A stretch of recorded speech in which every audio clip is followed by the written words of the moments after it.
Yo, what up? Big week this week. Think we're topping. Believe that's what I'm starting to see now. I'm gonna get into it. I was shortly after market open. I was just a seller. I'll tell you why. I think some people were a little confused because this market seems so ultra bullish, but I don't know if anyone's really been paying attention. But since we have crossed all-time highs, the moves are not nearly as extended. We're not moving nearly as fast. We're not moving uh, nearly as much, nearly as quickly, kind of. And a lot of them, if you really pay attention, especially with futures, a lot of these moves up actually happen overnight. And then New York's, there's a struggle. That's again tying back, if you've watched previous videos, what I mentioned with pension funds doing their largest ever non-quarterly rebalancing. That is essentially selling. That's what they're saying. It's a fancy word, almost cryptic way of saying they're selling. Boomers are taking profits on their 401ks. They'll say rebalancing, so they're selling equities. They're probably moving into other sectors that fare better over possible recessions, downturns. So it's gonna be really interesting to see how that affects everything. But yeah, that's why I think a lot of New York is these days is, especially for the first hour for the initial balance, is pretty chopped. But right now, we're actually starting to see a macro seller come into the picture. I'm going to dive into that a little bit. Yeah, if you've noticed before, I marked out in previous videos, I've talked about this macro TR pocket up here, right? No, oh, there we go. Yeah, in between here, again, this is a larger fib extension, 1.272 to 1.3414. I use the TR pocket on a lot of things, just in general, a lot of ranges, just to map out what a not true extended move would be, but more of like a bubble over, like a look above, look below, and fail. That is essentially what this is on a macro time frame. It is passing above all-time highs and kind of on a macro basis looking above and failing. And that's what I think is starting to happen here. It's lining up with a lot of confluences and data coming up as well. And then obviously the war in Iran and Strait of Hormuz being closed. But yeah, and then it also lines up with earlier, I've mentioned this in the previous videos, this this macro, or it's not macro, well, I mean, yeah, on a larger, more than an intraday time frame. But yeah, in the last 2 weeks we had this balancing range for ES mainly. Again, ES, I'm looking at ES, there's way more volume on ES, even though it is not moving as aggressively. This is where all the big players are. They're in SPX, they're in ES, they're in SPY. Nasdaq is just more along for the ride. Tech is really the rage right now with tech earnings coming up, and I think that's why it is moving so extremely. But yeah, as far as trading it, you're at more of a risk with some of these movements on NQ if you're trading. I just like trading ES currently. I do like trading NQ as well, but currently I know where all the big players are on ES. I know there's big buy around 70. There was at least around 71.50, 71.40 after hitting this region up here. That buyer might fail. We'll see. I have some theories on why I don't think this was an actual top. But we'll get into it. So yeah, look at this previous. I've mentioned it again previous videos here. There's a low, lower low, NASDAQ. There's the same low, higher low. So that was the manipulation that I marked out the standard deviation on, that you can see right here, basically. So we had, I'll zoom in a little bit. So where is that manipulation? There it is. So yeah, I've mentioned this again in other videos.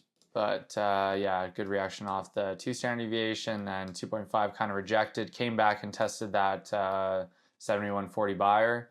71.40 buyer held. Again, this is probably institutions propping up the market by being long futures while the underlying equities are being sold. So yeah, it was sloppy, but it held, and it held the golden pocket perfectly, actually, of that range. And then we start making our move up into I'll zoom out a little bit. Yeah, into the end of this projected move. Usually 4.5 is kind of the finisher. That lined up within this TR pocket. Sometimes it can get to the 5. It's rare though, and in this market, I don't really see it fully blasting off there unless we get a solid end to the war in Iran or something. I don't know. But yeah, so 4 or 4.5 lining up within the TR pocket, and these initial reactions meant this was kind of a valid roadmap for where we might see an actual reversal from for me. And again, there's no data to the left, so we are completely reliant on extensions, standard deviations, which are projected extensions, and then Fibonacci as well, which is all kind of tied into the same thing. Yeah, they're all forms of projecting ranges and extensions of the initial move, and when you mark them out right, they're actually quite accurate, as you've seen in previous videos for sure. I'm just going to get rid of this because that's basically done anyways. Yeah, so that is why initially when it hit this TR pocket lined up with this 4, I was, and it also 7,300, that's a psychological level as well. A lot of people, I think 7,300 has been talked about a lot. And again, this is why I'm not fully on board with this being, any sort of actual top right here.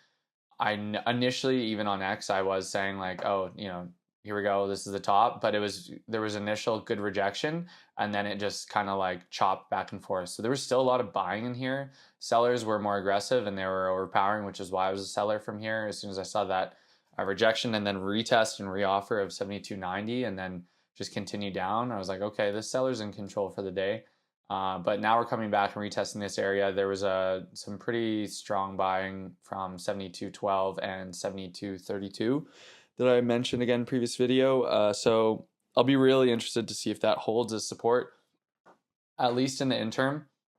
When we come up and retest, I would love, the most perfect scenario for me is we actually dig into here a little bit, maybe test the high of this range, Monday high around there, and then we retest some of these initiative buyers, so 72.32 or 72.12 area. And if we retest those and we actually see it hold, I will definitely be looking for this to be kind of like a Monday initial balancing, and then and drift up, and then Tuesday actually be the day that maybe we form some sort of high around 73.20. Again, this is all hypotheticals. I don't know how it's actually going to happen. I could be totally wrong. This would just make the most sense in my book because of how Friday acted. I saw way too much of this on X2, which is another reason I'm hesitating. Everyone and their frickin' mom and dog were pointing out this candle right here, being like, oh, Gravedigger Doji. There's saying like that is, that's your ender candle. This is what the type of candle, daily candle, that you see at the end of a move. The amount of times I've seen a candle like this, and then we, retest and then go up from there and then make a high or actually continue the trend. I can't even tell you. This is not an accurate, like, sure, it might work out, but there's probably around a 50% chance that it doesn't.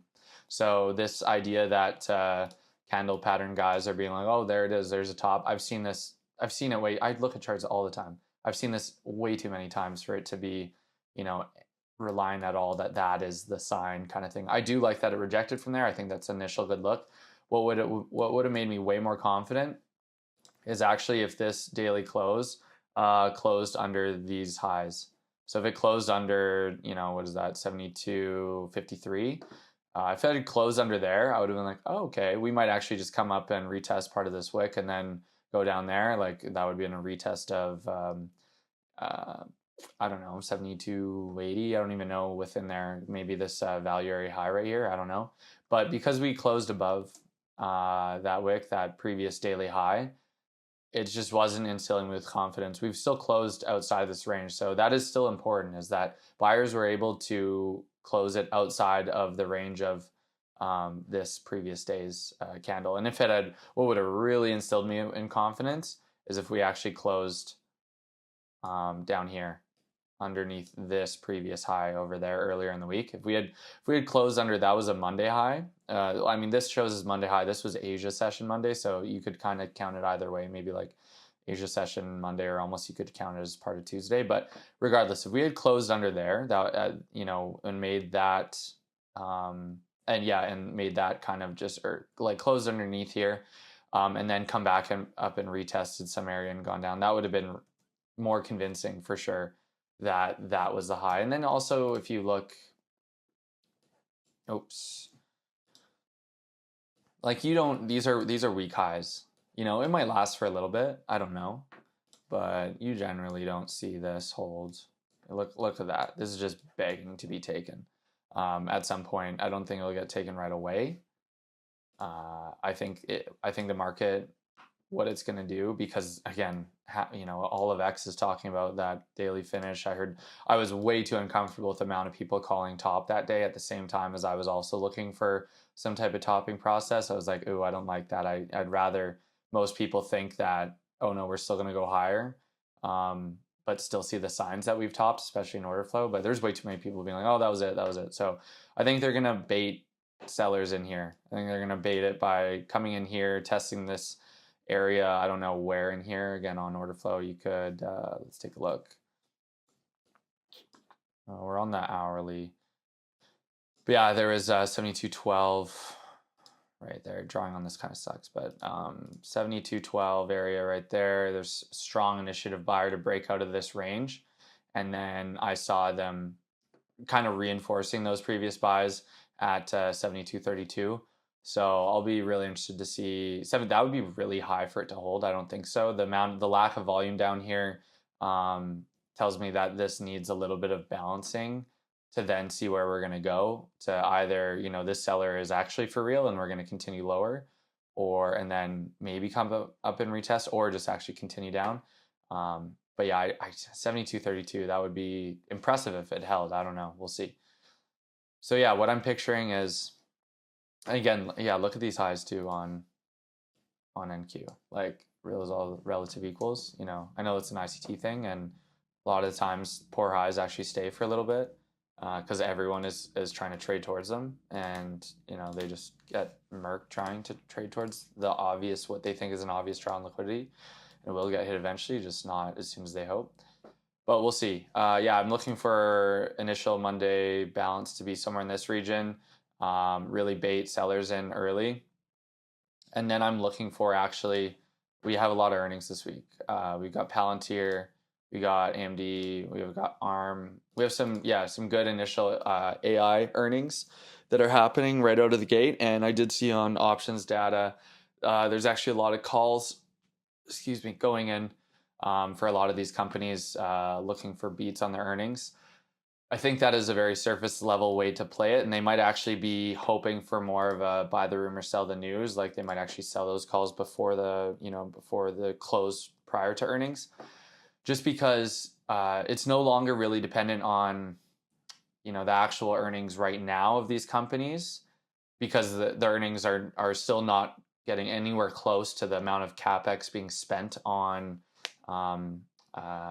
exploration and continued development of these companies.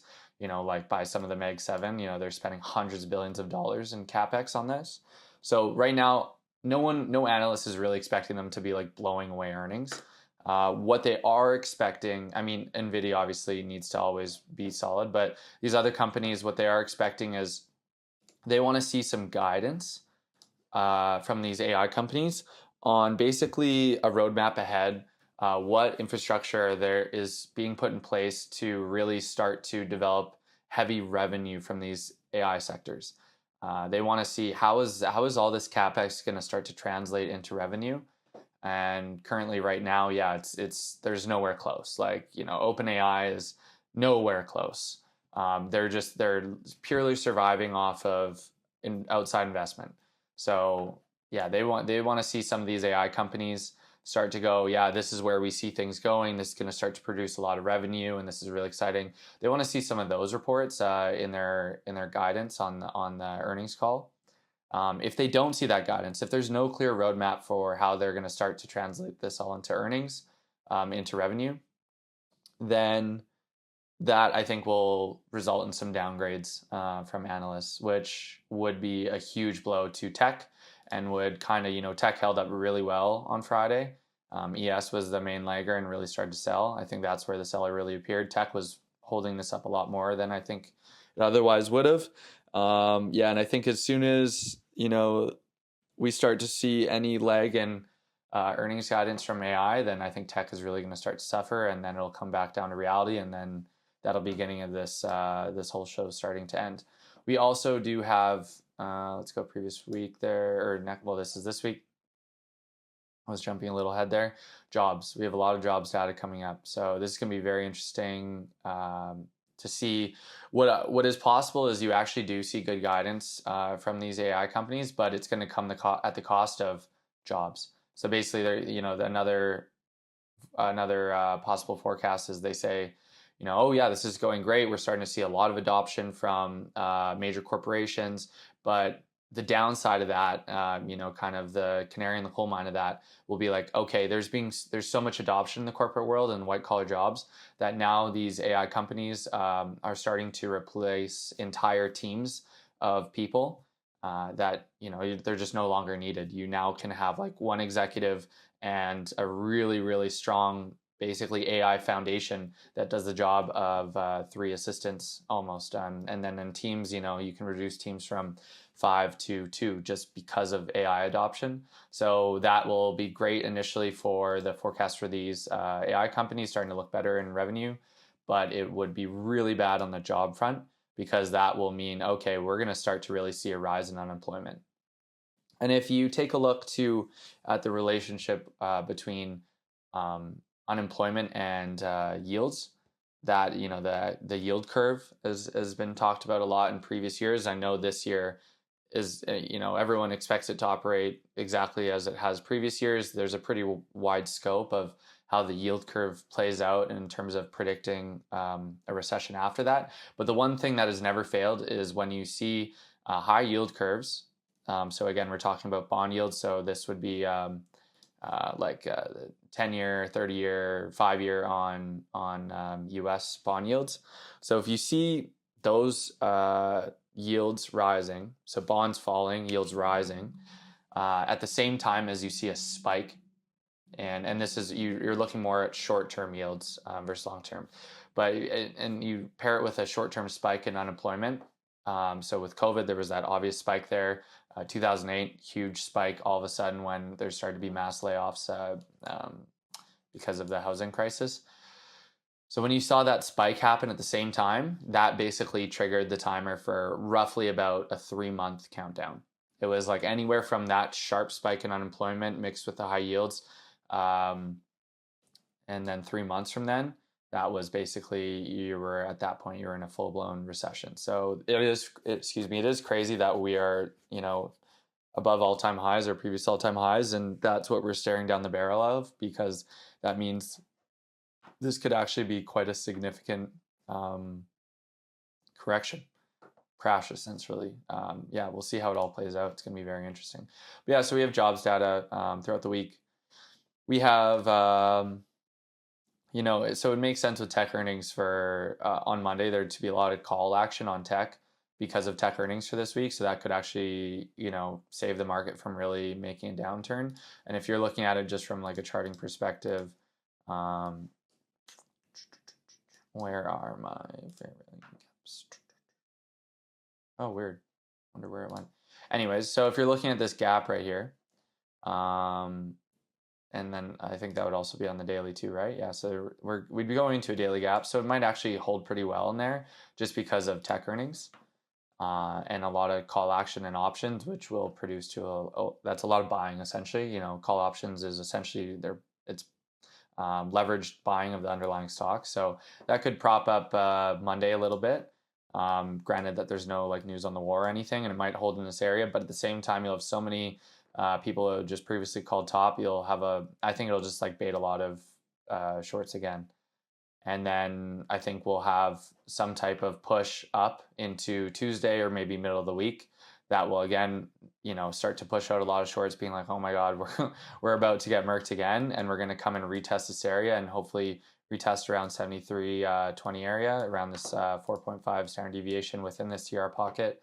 And I look to see the same seller essentially be way more aggressive and just absolutely reject heavy down to 7,200 at the minimum. That's what I'd be looking for. So let's go. We'll dive into a little bit. I guess we talked about, job earnings, job reports. So we'll have unemployment on Tuesday. So that might be kind of our first it's JOLTS job openings. That's New Zealand. JOLTS job openings. So that is a private polling as well. ISM ISM Services PMI.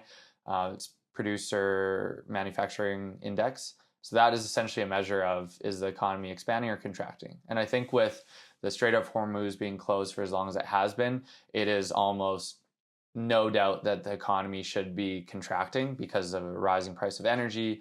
What I think is a mega worry that no one's really talking about is possible fertilizer shortages, because a good portion, I think it's anywhere from 20 to 30% of the world's fertilizer actually gets transported out from the Strait of Hormuz. I don't know where it comes specifically from in the Middle East region, but it does go through that strait, and it is not going through there right now. And a lot of countries heavily depend on that fertilizer for their crops. And I think we've already missed the window for the new season planting of crops. So it's going to be really interesting to see how that panned out, what they did to essentially service that gap or that hole in fertilizer that they didn't have access to. So that'll be an issue for sure. But yeah, anyways, I expect there to be a contraction report on it. It'll just be about how much. And then Jolt's job openings, with AI and everything, I can't imagine that being in the positive at all. New home sales too will also be very interesting, because it sounds like new home sales, either way, it's not good. If there's not a lot of new home sales, yeah, sure, that means like not a lot of people are leaving their homes, which is good in some ways, but it also means that they're just scared to expand. They're scared to buy a bigger home. They're again not feeling very safe to take any risks on upgrading or anything. But also, a ton of new home sales is not great, because that could also mean, people are really struggling and they actually need to downsize, especially with rates and stuff. So either way, it's tough to read that one. It is labeled an orange folder, I think, for that reason. Employment, that's New Zealand. And then we have ADP non-farm. That is my favorite non-farm, because again, it's like private data. I trust private a lot more right now, just because previously Trump fired the head of the Bureau of Labor Statistics, literally, I think not even a week after they had one of their worst readings ever for the non-farm employment change. It just basically showed that his tariffs were like, it was really bad. But they also had some really bad revisions prior, like from the prior Biden era as well. So, you can make that argument as well. But either way, just, he basically hated the number that pumped out for that current jobs report. And then right away was just like, well, you're fired. And the lady that he installed after that just had to leave her post for like a huge scandal. So that kind of tells you all you need to know about that. So, non-farm, ever since she came in, ever since whoever he installed came in, has been, for the most part, just like average, not terrible, not great. It's always just been like a nothing burger. And that seems really suspicious to me. I have a hard time believing that, especially because non-farm, from the Bureau, has sometimes been drastically different from ADP's non-farm, and they should be fairly the same. But yeah, so it's been quite an odd divergence between the two. And so it really makes you go, how legit are those numbers? We also have unemployment on Friday too. So yeah, Friday regardless will be a big day. So yeah, there's lots of opportunity actually for a seller to take advantage of some possible bad data coming out this week. And that would be, possible downturn. I think the finisher is really going to be CPI. I think, it'll be interesting to see what the expectations are for forecasting for CPI with the strait being closed and with the rise in energy prices, which means a rise in prices overall. So there should be a decent amount of inflation coming. It could be a complete shock, and it could be way higher than expectations, or expectations might already be high, and then it'll be somewhat in line, in which case it'll just be not great. It'll be bad, but it won't be like the market won't dump off of that. But I think that'll be where it starts to chop down through this as well. Looking at the order flow. Yeah, so I have this is on the hourly right now, just to showcase the overall change of Friday. So you see overnight session is fairly green, a lot of buying. But when you actually look at the total delta on both, the selling dwarfs the buying. This is about plus 12,000, I believe, in delta, and which again, delta is just the difference in amount of contracts bought and sold. So yeah, we have plus 12,000, and then but when it gets into New York session, cash session, which is what actually matters, because that's when actual volume comes in. It is way heavier on the selling. But again, not as aggressive market selling. I think this is just a lot of limit selling, the buyers try and push it up again, big limits getting filled and sold. So do expect this to still produce some move down from here. I just, I won't feel comfortable with it just going down from here without retesting above, or at least above 7,300. It'll just feel weird to me. But yeah, I'll just dive in more of a bit fine tune. Analyzing Friday's order flow. So yeah, you see right into the open, there was a lot of buying right off the gate just to push us up into that 7,300 level. Excuse me. But you see volume just really tail off. But still not, you really want to see like a nice tail in volume that really just dies off. This kind of just goes, like as soon as it passes over 7,300, it's just like there's nothing. So I think just a lot of that, really that means is a lot of limit orders being filled for sellers down here. Sellers are not interested in selling up there. They only want to sell here and below. And they have so many limit orders being filled, switching to market orders, that buyers are not even able to push it up there because they still have too many sells to get through here. And then sellers really start to take the wheel. You see some big sells there, some big market sells that really start to move the price down. And you see buyers support this daily POC there, and which 72.75 area, and then push up. And this is where I really started to get, be like, oh, okay, this is where I was in sells right here. Is you see this big buy. I don't know. I don't think it's a stop. I'd have to go. I can't remember exactly. But yeah, big 1.3K lots bought, and price barely goes above there, above 72.90, and then immediately, this was actually some news came in about tariffs or something, but all that told me is that sellers have the news cycle on their side now. And yeah, so you see into that some big sells, and then that news pushes down, and then they just start to work price down again. Again, they let off the gas, buyers take it up, lower high, big buyer up there again. Sellers, don't let them get anything more. There's no follow through after this buy, so that tells you again sellers are in control. Selling after that, moving price down with the big market sells along with it, and then just sold off into close.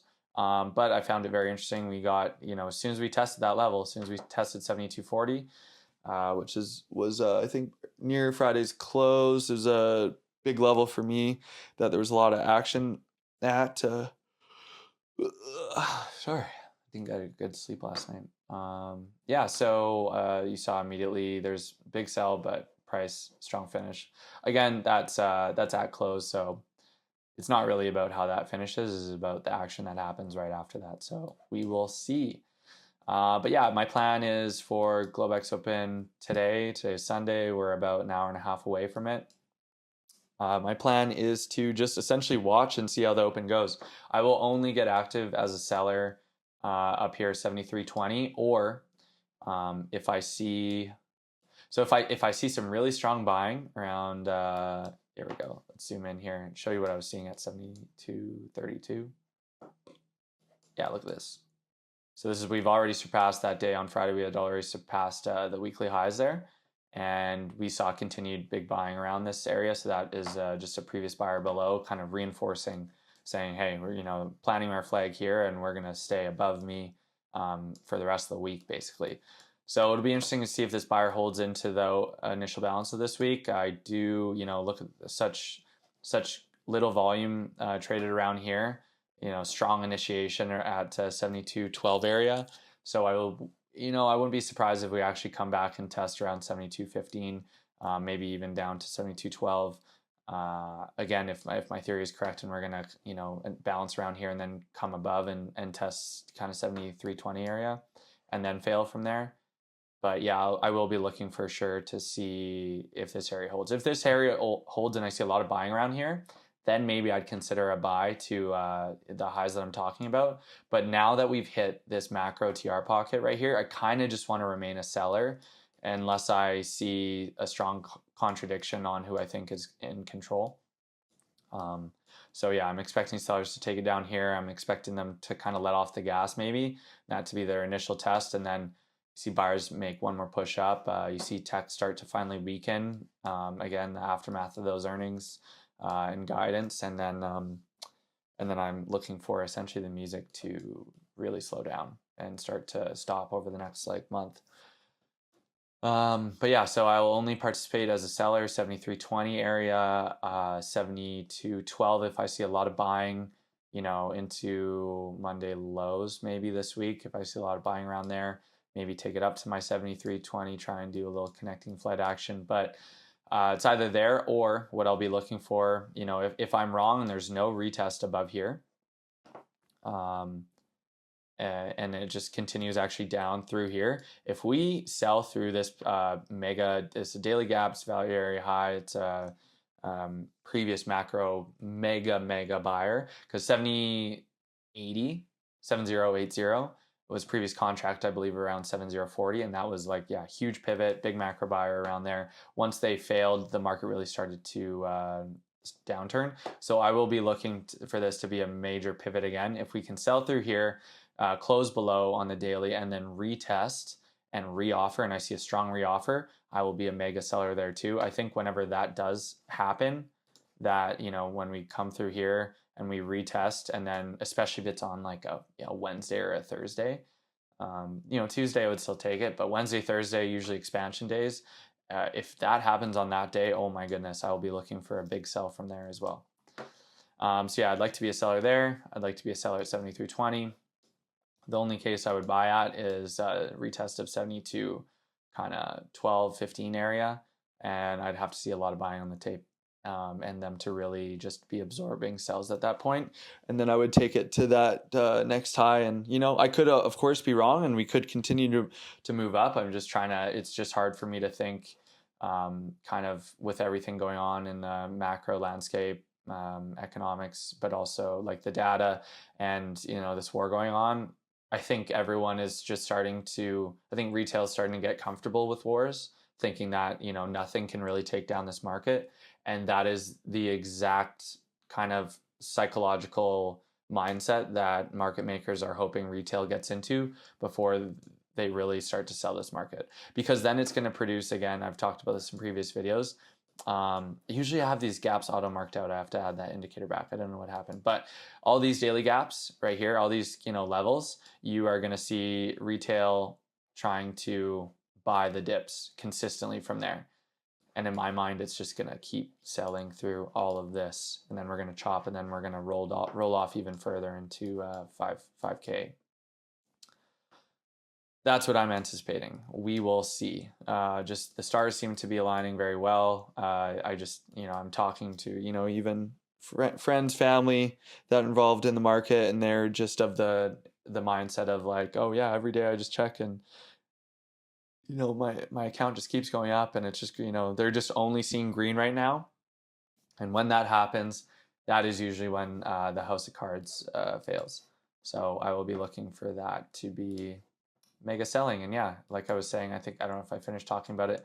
CPI, yeah, well, if that inflation comes in really hot, that'll be really bad. And I think my assumption is that CPI will come in hot. It might be in line with hot expectations, or they might have, I don't know why their expectations would be anything less than a hot print.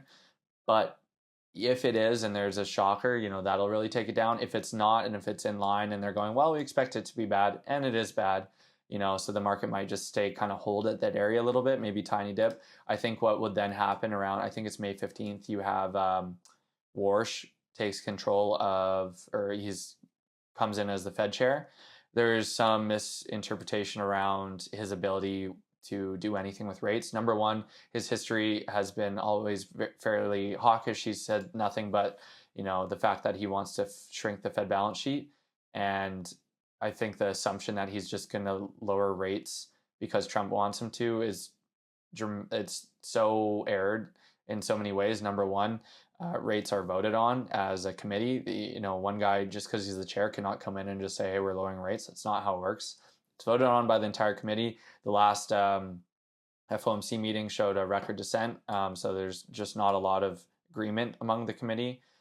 So that is not good as far as any agreement in the future of lowering rates. I don't think that's at all on the table. And the committee, one thing they did not dismiss is the possible of there being a rate hike this year. So I think it would be a real shock to the market because the market seems to be pricing in a perfect fairy tale of like, oh, Warsh is going to come in. He's going to really convince the committee that they need to lower rates, and then the market's just going to continue up. That has already been priced in. What has not been priced in is them actually hiking rates. And I think him coming in as the Fed chair and being extremely hawkish would really start to bring the market down to reality. And then again, if inflation stays high because of all this, which it probably will, the possibility of a rate hike and kind of a reinflation, us basically entering stagflation, which is a period of higher rates, but also higher prices as well. That would be pretty bad. So all things really just point towards the music stopping with this market, and we're gonna start seeing some selling. And as traders, that is great for us because it's bad for people's 401ks, but they'll survive. But it's great for us as traders who trade both ways, and because there's a lot more volume in this range than there is above all-time highs, it'll be a lot more. I don't want to say fun, but I think it'll be easier to trade, honestly. The sell days will be big, and if you can catch them properly, you will make a lot of money. So yeah, that is all for today. It's a longer video. Obviously, there's a lot to go through, but yeah, big week ahead, and I'm very excited to see how it pans out. Again, not financial advice. I could be totally wrong about all of this. This is just how the stars are aligning in my book, and so far, I did basically. I don't want to say called it, but I brought this over from Twitter. I think is it? Yeah, there it is. This is my X account, my Twitter account. I basically said this was at 7,100. I basically had marked it out with a TR pocket, lined up standard deviation 4.5 on SPX, lined up with that macro TR pocket on ES, and then similarly with SPY, because SPY and SPX are very much the same as well. But yeah, I marked it out. I said, are you ready? That's our kind of sell it all possible top of this market, possible blow off top, and then rock it down. If you know anything about Wyckoff distribution, look at this chart. Look at this. I'll mark it out for you. Look at this whole area, and then go search up Wyckoff distribution and tell me this doesn't look like, the first three phases of it. This would be phase C, I believe, up thrust. This is what you just call blow off top. And then you would have like chop chop and then down. And that would be our distribution channel for this range above. And then we start to dig in lower. So yeah, I was calling at 7,100 when a lot of people were saying around here when it started to come down. We had our first kind of big red days back to back. Not big red days, but we had our first back-to-back red days, and people were saying we had already topped. I was still not a seller, and I was looking for just moves above to this 7240 area. So I do really love the initial rejection here. This is all just looking to me like it's validating what I'm seeing. We'll see. We'll see how it plays out. But yeah, so far, good initial reaction from this area that I have been looking for a strong rejection out of.